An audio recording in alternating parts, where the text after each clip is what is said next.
Hello friends, YouTube channel में आपका स्वागत है। कक्षा 10 का रसायन विज्ञान में जो हम संयोजन और क्रिया पढ़ाए थे उसके आगे हम पढ़ेंगे अगले वीडियो में। जैसे दूसरा आपका टॉपिक है वियोजन या अपघटन अभिक्रिया। वियोजन या अपघटन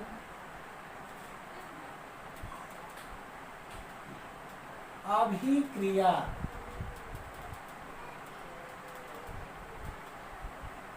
ये संयोजन अभिक्रिया के आगे का टॉपिक है वियोजन या अपघटन अभिक्रिया।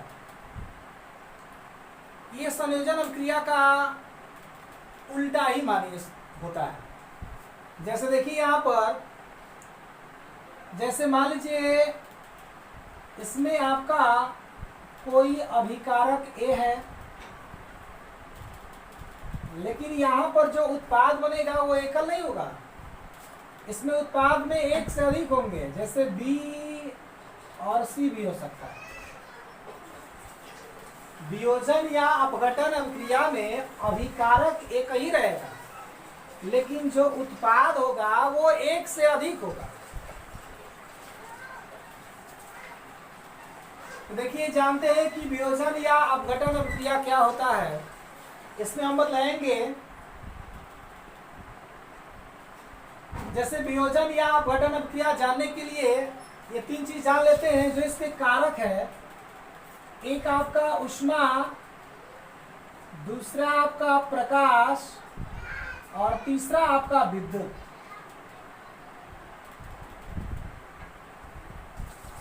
जो वियोजन या अपघटन अभिक्रिया होती है इन कारकों पर ही डिपेंड करती है, और यहीं से इसका परिभाषा बन जाता है वियोजन अभिक्रिया का। इसमें बताएंगे कि वह रासायनिक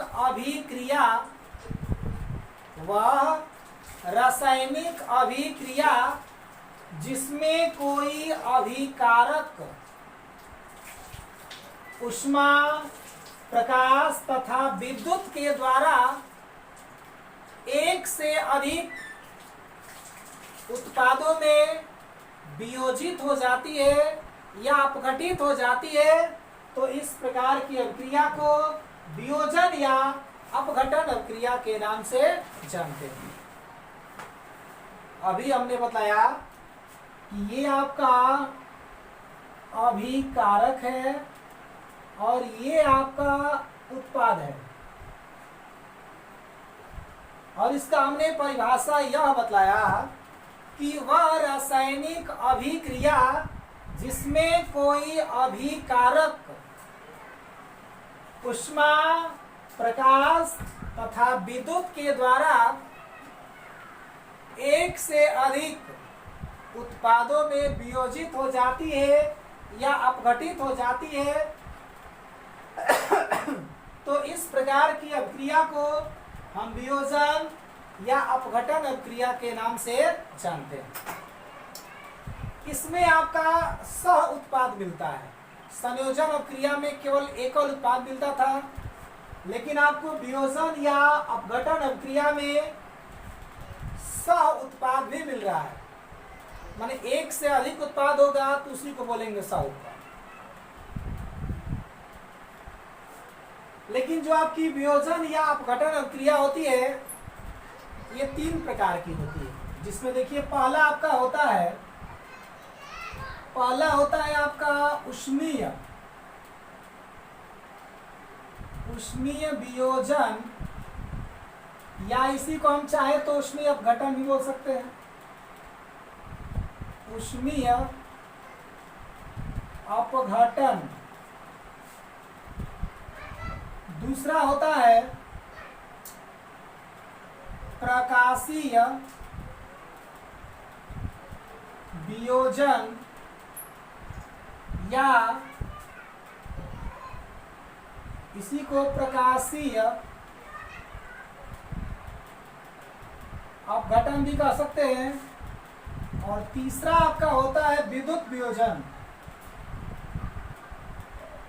विद्युत वियोजन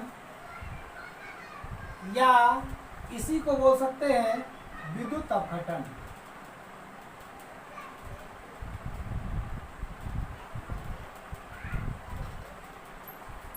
ये आपकी तीन होती है, वियोजन या अपघटन क्रियाएं तीन होती है, जिसमें पहला होता है ऊष्मीय वियोजन या ऊष्मीय अपघटन, दूसरा होता है प्रकाशीय वियोजन या प्रकाशीय अपघटन इसी कहते हैं, और तीसरा होता है विद्युत वियोजन या विद्युत अपघटन। एक एक करके जानते हैं। इसमें सबसे पहला टॉपिक है आपका ऊष्मीय वियोजन या ऊष्मीय अपघटन। इसके लिए भी यही प्रोसेस चलेगा, ये कंडीशन आपको याद रखना है। ऊष्मीय वियोजन या ऊष्मीय अपघटन में हम ये बताएंगे परिभाषा में, क्योंकि कंडीशन याद रहेगा तो परिभाषा याद हो जाएगा। ऊष्मीय वियोजन या ऊष्मीय अपघटन में ऊष्मा याद रखना है, प्रकाशीय वियोजन या प्रकाशीय अपघटन में प्रकाश याद रखना है, और विद्युत वियोजन या विद्युत अपघटन में आपको विद्युत याद रखना है। तो यहीं से परिभाषा बताएंगे ऊष्मीय वियोजन या ऊष्मीय अपघटन का, कि वह रासायनिक अभिक्रिया जिसमें कोई अभिकारक ऊष्मा के प्रभाव द्वारा एक से अधिक उत्पाद में वियोजित हो जाते हैं, तो इस प्रकार की अभिक्रिया को हम ऊष्मीय वियोजन या ऊष्मीय अपघटन के नाम से जानते हैं। जैसे एग्जाम्पल के तौर पर CaCO3 ले लेंगे, कैल्शियम कार्बोनेट, और एरो का चिन्ह लगाकर इसके ऊपर लिख देंगे ऊष्मीय वियोजन। देखिए, जैसे हम कैल्शियम कार्बोनेट को ऊष्मा के द्वारा गर्म करते हैं तो ये दो भागों में टूटता है, एक कैल्शियम ऑक्साइड और दूसरा CO2 यानी कि कार्बन डाइऑक्साइड के। तो यहाँ पर देखिए अभिकारक इकाई है, लेकिन आपका उत्पाद एक से अधिक है, यानी कि इसमें आपका सह उत्पाद है, इसलिए इसको एक शब्द दो बोलेंगे ऊष्मीय वियोजन या ऊष्मीय अपघटन। उसी प्रकार एक एग्जाम्पल के तौर पर और ले लेते हैं, जैसे 2FeSO4, इसको बोलते हैं फेरस सल्फेट। फेरस सल्फेट यहाँ भी तीर का चिन्ह लगाकर इसके ऊपर लिख देंगे ऊष्मीय वियोजन, यानी कि फेरस सल्फेट को भी ऊष्मा के द्वारा जैसे ही हम गर्म करते हैं तो ये भी अलग अलग उत्पादों के रूप में टूटते हैं। जैसे देखिए, ये सबसे पहले Fe2O3 प्लस दूसरा आपका ASO2 सल्फर डाइऑक्साइड, और तीसरा आपका ASO3 सल्फर ट्राई ऑक्साइड के रूप में टूटता है। तो ये रहे आपके ऊष्मीय वियोजन या ऊष्मीय अपघटन का एग्जाम्पल। उसी क्रम में अगला है आपका प्रकाशीय वियोजन या प्रकाशीय अपघटन। प्रकाशीय वियोजन या प्रकाशीय अपघटन अगला टॉपिक है।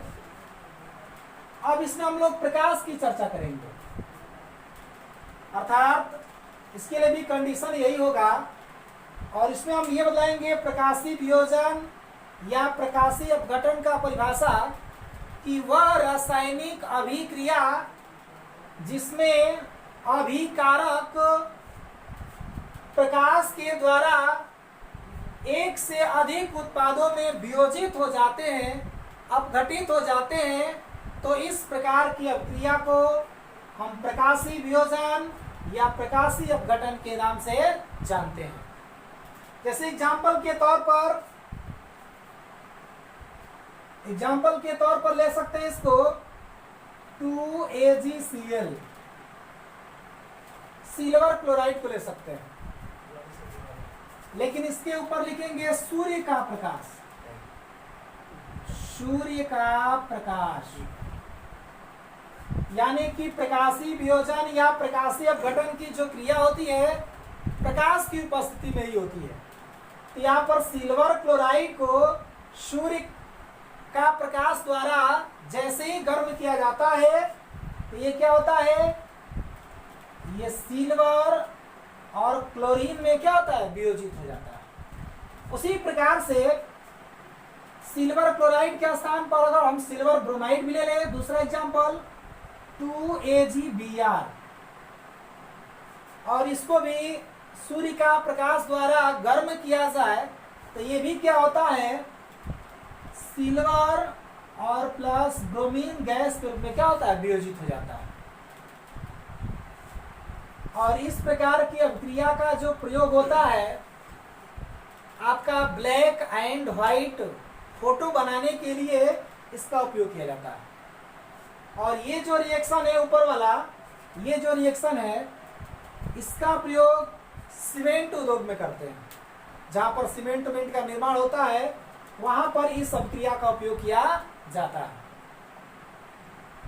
उसी प्रकार से आपका तीसरा टॉपिक है विद्युत वियोजन या विद्युत अपघटन।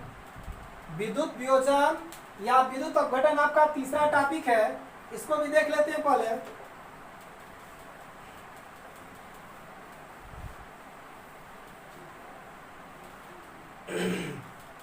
इसका भी परिभाषा उसी तरह से बतलाएंगे, विद्युत वियोजन या विद्युत अपघटन का, कि बतलाएंगे कि वह रासायनिक अभिक्रिया जिसमें कोई अभिकारक विद्युत के प्रभाव द्वारा एक से अधिक उत्पादों में वियोजित हो जाते हैं, तो इस प्रकार की अभिक्रिया को विद्युत वियोजन या विद्युत अपघटन के नाम से जानते हैं। जैसे देखिए एग्जाम्पल के तौर पर यहाँ पर जैसे ही हम अम्लीय जल को लेकर इसके ऊपर लिख देंगे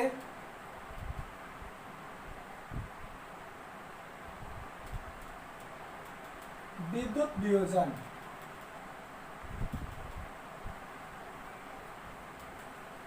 देखिए यहाँ पर H2O जो आपका होता है, H2O ये आपका अम्लीय जल होता है। और अम्लीय जल में जैसे ही हम विद्युत धारा का प्रवाह करते हैं तो ये आपके दो भागों में टूट जाते हैं, 2H2 और O2 में। यानी कि यहाँ पर आपको हाइड्रोजन और ऑक्सीजन दोनों प्राप्त होते हैं, लेकिन जो हाइड्रोजन होता है ये आपको कैथोड पर मिलता है और यहाँ पर जो आपका ऑक्सीजन होता है ये आपको एनोड पर मिलता है। तो ये रही आपकी विद्युत वियोजन या विद्युत अपघटन अभिक्रिया। इसी क्रम में तीसरा आपका टॉपिक है अभिक्रिया में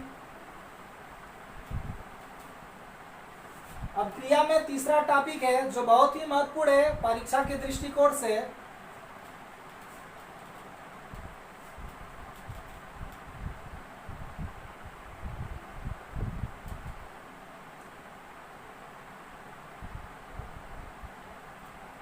प्रतिस्थापन या विस्थापन अभिक्रियाएं।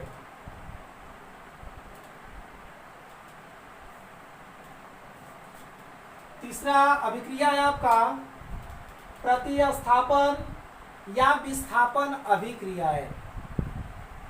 ये भी दो प्रकार की होती है, जिसमें पहला होता है आपका एकल विस्थापन अभिक्रिया। एकल विस्थापन अभिक्रिया।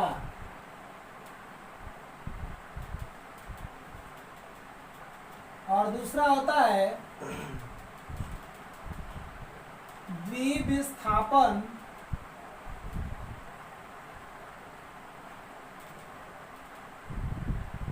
अभिक्रिया या इसी को बोलते हैं उभय अपघटन अभिक्रिया। उभय अपघटन अभिक्रिया, ये दोनों बहुत ही महत्वपूर्ण है। देखिए, प्रतिस्थापन अभिक्रिया या विस्थापन अभिक्रिया, इसका और इसका जो परिभाषा होता है वो सेम होता है। तो इसका परिभाषा बताएंगे हम। सबसे पहले हम जान लेते हैं कि प्रतिस्थापन या विस्थापन अभिक्रिया क्या होती है। इसके लिए देखिए कंडीशन याद रखिएगा। जैसे यहां पर देखिए पहले वाले के लिए देखिए यहां पर एक कंडीशन याद रखिएगा। जैसे मान लीजिए कि यहां पर एक कोई तत्व होता है और दूसरा यहां पर आपका कोई यौगिक होता है। तो यहां पर जो उत्पाद भी आपको मिलेगा इसमें भी आपका एक यौगिक होगा और एक तत्व होगा। लेकिन इसमें ये जो होगा ये आपका अधिक क्रियाशील तत्व होगा। अधिक क्रियाशील तत्व। और बीसी यौगिक में जो आपका बी होगा ये आपका कम क्रियाशील तत्व होगा। कम क्रियाशील तत्व। देखिए यहां से प्रतिस्थापन या विस्थापन अभिक्रिया या एकल विस्थापन अभिक्रिया का परिभाषा हम ये बतलाएंगे कि वह रासायनिक अभिक्रिया जिसमें अधिक क्रियाशील तत्व कम क्रियाशील तत्व को इनके यौगिकों में से प्रतिस्थापित कर देता है और स्वयं उसके स्थान पर स्थापित हो जाता है। तो इस प्रकार की अभिक्रिया को प्रतिस्थापन या विस्थापन अभिक्रिया कहते हैं।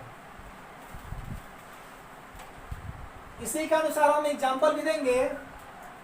जैसे यहां पर देखिए, जैसे ए लिखे हैं इसके स्थान पर हम Fi लिखेंगे जिसको आयरन बोलते हैं। यहां पर देखिए प्लस Bc लिखे हैं, इसके स्थान पर हम लिख देते हैं कॉपर सल्फेट CuSO4। B के स्थान पर Cu है और C के स्थान पर SO4 है। तो यहां पर उत्पाद के रूप में देखिए क्या बनेगा। उत्पाद के रूप में बनेगा FeSO4 और प्लस Cu बनेगा। ऐसा क्यों? क्योंकि इसमें जो Fe होता है वो आपका अधिक क्रियाशील तत्व होता है और इस कॉपर सल्फेट यौगिक में जो कॉपर होता है वो आपका कम क्रियाशील तत्व होता है। तो इसमें अधिक क्रियाशील जो तत्व होगा वो कम क्रियाशील तत्व के स्थान पर चला जाएगा और यहां से इसको प्रतिस्थापित कर देगा। तो यहां पर आपका बनेगा आयरन सल्फेट और कॉपर। इस प्रकार से जो ये एग्जाम्पल है ये आपका एकल विस्थापन अभिक्रिया, प्रतिस्थापन या विस्थापन अभिक्रिया का एग्जाम्पल है। उसी प्रकार से और भी हम ले सकते हैं। जैसे यहां पर Zn को ले ले प्लस ये कॉपर सल्फेट ही रहने दे CuSO4। तो यहां पर भी वही होगा, ये अधिक क्रियाशील तत्व है और ये कम क्रियाशील तत्व है। तो अधिक क्रियाशील तत्व कम क्रियाशील तत्व के स्थान पर चला जाएगा और यहां से Cu को क्या कर देगा, विस्थापित कर देगा और स्वयं उसका स्थान ग्रहण कर लेगा। तो बनेगा ZnSO4 और प्लस क्या Cu। तो ये रहा आपका क्या जी, एकल विस्थापन अभिक्रिया का एग्जाम्पल। इसी क्रम में अगला आपका है द्विविस्थापन अभिक्रिया या उभय अपघटन अभिक्रिया। देखिए इसके लिए भी एक कंडीशन हम याद रखेंगे, इसके लिए भी एक कंडीशन हमको याद रखना है। द्विविस्थापन अभिक्रिया या उभय अपघटन अभिक्रिया, इसमें जो उत्पाद का निर्माण होता है